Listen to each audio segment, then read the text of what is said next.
रात को नया चाँद मुबारक, चाँद को चांदनी मुबारक, फलक को सितारे मुबारक, सितारों को बुलंदी मुबारक और आप सभी को हमारी तरफ से चाँद मुबारक।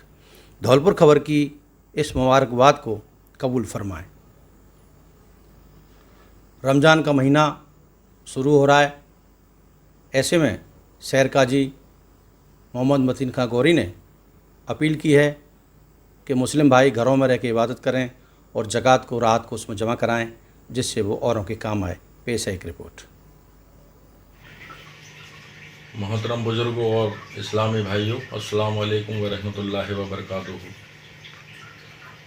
पहले तो मैं रमज़ान शरीफ की आमद की मुबारकबाद देता हूँ। मेरी मुबारकबाद कबूल फरमाएँ। इस वक्त हम सभी एक बहुत ही कठिन दौर से गुजर रहे हैं।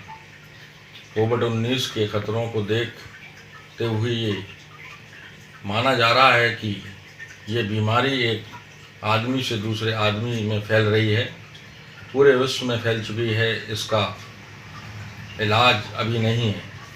एक दूसरे से रहकर ही इससे बचा जा सकता है। इसके लिए अपने घरों में रहना ज़रूरी है। हमारे नबी सल्लल्लाहु ताला अलैहि वसल्लम ने फरमाया कि महामारी के समय जो जहाँ है वहीं रुक जाए, प्रभावित क्षेत्र से बाहर नहीं निकले। हमारे देश में अभी इस बीमारी को दूर होने में वक्त लगेगा। आखिरी मरीज की जांच के बाद भी 21 दिन इंतज़ार करना समझदारी होगी। आज हुकूमत जो भी कदम उठा रही है वो भी हमारी भलाई के लिए ही है। इस वक्त पूरे मुल्क और धौलपुर शहर की पुलिस, डॉक्टर, नर्सें, सफाई कर्मचारी और दीगर मुलाजिमीन अपनी ज़िंदगियों को ख़तरे में डालकर हमें बचाने के लिए रात दिन काम कर रहे हैं। अपने घरों में नहीं जा रहे हैं, अपने परिवार में नहीं मिल पा रहे हैं। दूसरी ओर हम में से कुछ लोग इतनी अपीलों के बावजूद अपने घरों से निकलना बंद नहीं कर रहे हैं। सभी लोग प्रशासन को पूर्ण सहयोग प्रदान करेंगे, अपनी जांच करवाएंगे एवं आवश्यकता पड़ने पर क्वारंटाइन भी रहेंगे। इसी से हमारे समाज और वतन की भलाई है। आप सभी जानते हैं कि हुकूमत ने बहुत ही सोच विचार करके इस वक्त इस वबा से मुल्क को बचाने के लिए एहतियाती कदम उठाते हुए सोशल डिस्टेंसिंग कायम रखने की जो हिदायतें जारी की थी उसकी मुद्दत बताई गई है।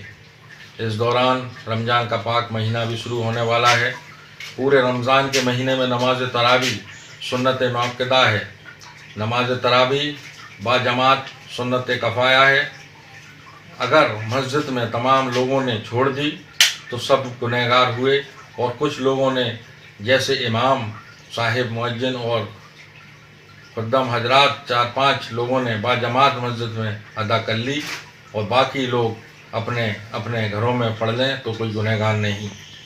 लिहाजा इस सिलसिले में तमाम आइमा हजरात और ज़िम्मेदाराना से अपील है कि हस्बे मामूल मस्जिदों में हुजूम इकट्ठा ना होने दें और 4-5 हजरात सोशल डिस्टेंसिंग की गाइडलाइन को ध्यान में रखते हुए 5 वक्त की नमाज़ और नमाज तरावी पढ़ लें और बारगाह इलाही में रो रो कर इस वबा से निजात की दुआ फरमाएँ।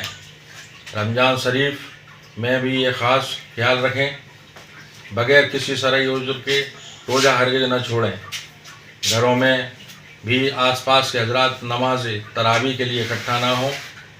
रमज़ान शरीफ में जैसा कि नौजवानों की आदत है, में शुमार हो गया है कि रात में 2 व्हीलर में कारें लेकर और सड़कों पर घूमने निकल जाते हैं। इसके लिए घर के बुज़ुर्गों और सरपरस्तों से इल्तिजा है कि अपने अपने घरों में बच्चों और नौजवानों पर कंट्रोल रखें और प्रशासन को सख्त कार्रवाई करने पर मजबूर ना करें।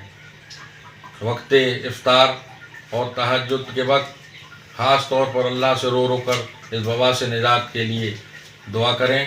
ख़ास तौर पर एक अपील सभी हजरात से है कि सभी इमाम साहिबान, मुअज्जिन साहिबान, हाफिज़ साहिबान और सभी लोग अपने रिश्तेदारों, पड़ोसी और मोहल्लों वालों की भी मदद करेंगे और ख़ासकर जो माल निसाब हैं जिन पर ज़कात देना फ़र्ज बनता है वो ज़कात की रकम प्रशासन राहत कोष में जमा कराएं, जिससे प्रशासन गरीब परेशान हाल वो चाहे किसी मज़हब का हो उसको देकर सवाब के आप हकदार बने। शुक्रिया। निहालगंज थाना पुलिस ने बीते दिनों राठौर कॉलोनी में हुए हत्याकांड के 2 आरोपियों को गिरफ्तार कर लिया है। पुलिस के मुताबिक राजेंद्र और सोनू बघेला दोनों आज अपने घर से कहीं जाने की फिराक में थे, जिन्हें गिरफ्तार किया गया है। पुलिस ने दोनों का पुलिस रिमांड लेकर उनसे पूछताछ शुरू कर दी है। ये घटना 19 तारीख की है, हत्या हुई थी। इसमें हमने 2 आदमियों को पकड़ा है, आज अरेस्ट कर लिया हमने, सोनू और राजेंद्र को, जिनका किसी ने मान लिया है, जांच चल रही है। राजाखेड़ा क्षेत्र में एक व्यक्ति का शव रास्ते में पड़ा मिला है। इसके बाद उसकी हत्या की आशंका जताई जा रही है। पुलिस के मुताबिक हरबान सिंह का शव रास्ते में पड़ा मिला। इसके बाद पुलिस ने पोस्टमार्टम करा, उसे परिजनों के सुपुर्द किया है। इस संबंध में मृतक के पुत्र की ओर से अज्ञात लोगों के विरुद्ध हत्या का मामला दर्ज कराया गया है। सर घटना करीब ये मेरे पिताजी ट्रैक्टर मिट्टी चला रहे थे यहाँ PSC पास में अपने घर से लमसम 150 से 200 मीटर दूरी पे। तो वो वहाँ से फिर मेरा बड़ा भाई गया है। पिताजी घर से खा पी के गए तो बड़ा भाई गया है, तो वहाँ कंप्लीट काम हो गया है। तो बड़े पिताजी ने कहा कि चलो, तो भाई ने कहा चलो मैं आ रहा हूँ। तो वहाँ से ये निकल के आए हैं, लेकिन ये घर पे नहीं पहुँचे। साथ में जो ट्रैक्टर वगैरह जो और आन गांव के और जो मशीन थी JCB मट्टी खोदने वाली, वो साथ में आई है। जैसे सुबह घटना करीब 4:30-5 बजे के बीच में जो हमारे पड़ोस में रहने वाली हैं सौंदी नामक, तो वो वहाँ गई तो उन्होंने देखा है कि एक डेड बॉडी पड़ी हुई है। तो उन्होंने घर पे पूछा है कि वो फलाने कहाँ हैं पिताजी हमारे, तो उन्होंने बताया। तो फिर देखा है तो वो वहीं पे मृत अवस्था में पड़ी मिले हैं, जहाँ से सारी महिलाएं और 1-2 हमारे परिजन हमारे घर वाले पूरे को लेके आए हैं। पुलिस में आपने मामला दर्ज करा दिया? सर पुलिस में मामला दर्ज करा दिया है। प्रशासन से मैं यही चाहता हूँ कि एकदम निष्पक्ष जांच हो। पोस्टमार्टम रिपोर्ट आने के बाद जो भी हकीकत है वो सबके सामने आनी चाहिए। और अब धौलपुर खबर की खास पेशकश, एक अपील अपनों से अपनों की सलामती के लिए। आज की इस पेशकश में गीतकार एवं साहित्यकार अपूर्वा शर्मा, शिक्षाविद विनीता शर्मा और वरिष्ठ छात्रा किरण शर्मा ने लोगों से घरों में रहने, सामाजिक दूरी को बनाए रखने तथा लॉकडाउन के सभी प्रावधानों को पालना करने का आग्रह किया है। पेश है एक रिपोर्ट। नमस्कार, मैं अपूर्वा शर्मा। आज जो भी इस संसार में, इस विश्व में घटित हो रहा है, उस पर कुछ कहना चाहती हूँ। हमें इसे सीख के रूप में लेना चाहिए, सकारात्मक लेना चाहिए। भूमंडल पुकारता त्राही माम है, महा आपदा महामारी करती तांडव, चहुं ओर मचा हाहाकार है। सुरसा सा मुंह फैलाए बढ़ता इसका प्रकोप, विश्वमंडल किंग कर्तव्य विमूढ़ सा खड़ा बेबस और लाचार है। एक तरफ प्रकृति करती कुछ उपहास है, ज्ञान विज्ञान और विकास के देवता आज पिंजरों में कैसे विराजमान हैं। हे अति शांत मनुष्य, यूं ही यकायक मचा ये उत्पात नहीं, अति सर्वत्र वर्जयेत का उद्घोष ये अभिशाप और वरदान के बीच एक अंतर द्वंद्व है।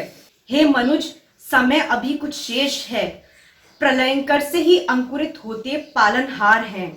मनुष्यता के शुभ भाव को आत्मसात कर, स्वयं के अहम को प्राण शक्ति के चरणों में समर्पित कर, इसी में तेरा व संपूर्ण जगत कल्याण है। अन्यथा प्रत्यक्ष को प्रमाण की आवश्यकता क्या। यह गर्जना यूं ही गीदड़ भभकी नहीं, प्रलय की चेतावनी है, त्रासदी का शंखनाद है। बांध जो यह टूट गया, बाण गर छूट गया, निशेष विध्वंस तेरा अटल सत्य है।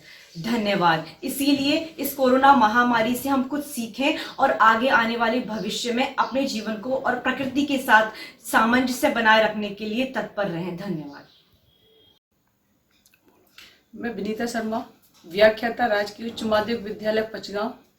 सभी जिले वासियों से अपील करती हूँ कि हमारा देश वर्तमान में महामारी कोविड-19 से ग्रसित हो रहा है। बहुत ही मशक्कत चल रही है, हर व्यक्ति इससे परेशान है। लेकिन अगर हमारे अंदर हौसला है, खुद ही को कर बुलंद इतना, खुदा पूछे बता तेरी रजा क्या है। हमें हर परिस्थिति में संघर्ष करना है और इससे हमें निजात पानी है। सबसे पहले हमें संपर्क में नहीं रहना, हाथ नहीं मिलाना, गले नहीं मिलना। अपने जब भी कभी बाहर निकलते हैं या ऐसे कहीं सार्वजनिक स्थान पर जाते हैं तो अपने हाथों को सैनिटाइज करें, मास्क है उसको धोएं, घर में जब भी घुसते हैं कपड़ों को गर्म पानी में गलाएं और कहीं भी जाते हैं कैसी भी जगह पे तो मास्क हमेशा लगा करके जाएं। जहां तक हो सके अगर जरूरी भी है 4 लोगों के साथ चलना तो उसमें डिस्टेंस बना के रखें, सोशल डिस्टेंसिंग और अपनी सुरक्षा ही बचाव है। जब prevention is better than cure, बीमारी तो हो जाती है लेकिन उससे बचाव ही हमारा उपचार है। तो हमें इससे बचाव के लिए प्रशासन का साथ देना है, प्रधानमंत्री जी का साथ देना है। मैं सभी से यही निवेदन करती हूँ कि हमें हर समय हर परिस्थिति में सभी ऐसे लोगों की भी सहायता करनी है जो कि असहाय हैं, भूखे हैं, गरीब हैं। सभी से मैं करबद्ध निवेदन करती हूँ, मेरी अपील आपके लिए समर्पित है और सभी से हाथ जोड़ के मेरा विनम्र निवेदन है कि जहां तक हो सकेगा मेरी इस अपील पे आप विचार जरूर करेंगे और शायद मुझे सहयोग भी प्रदान करेंगे। धन्यवाद। नमस्ते, मैं किरण शर्मा BSTC की छात्रा। हमारा जो संपूर्ण विश्व है वह कोविड-19 जैसी एक महामारी से जूझ रहा है और मैं समस्त जिलेवासियों से, समस्त भारतवासियों से एक अपील करना चाहती हूँ कि माननीय प्रधानमंत्री जी ने जो नियम बनाए हैं उनको फॉलो किया जाए और मास्क पहना जाए, घर से बाहर निकलने पर सैनिटाइज का प्रयोग किया जाए।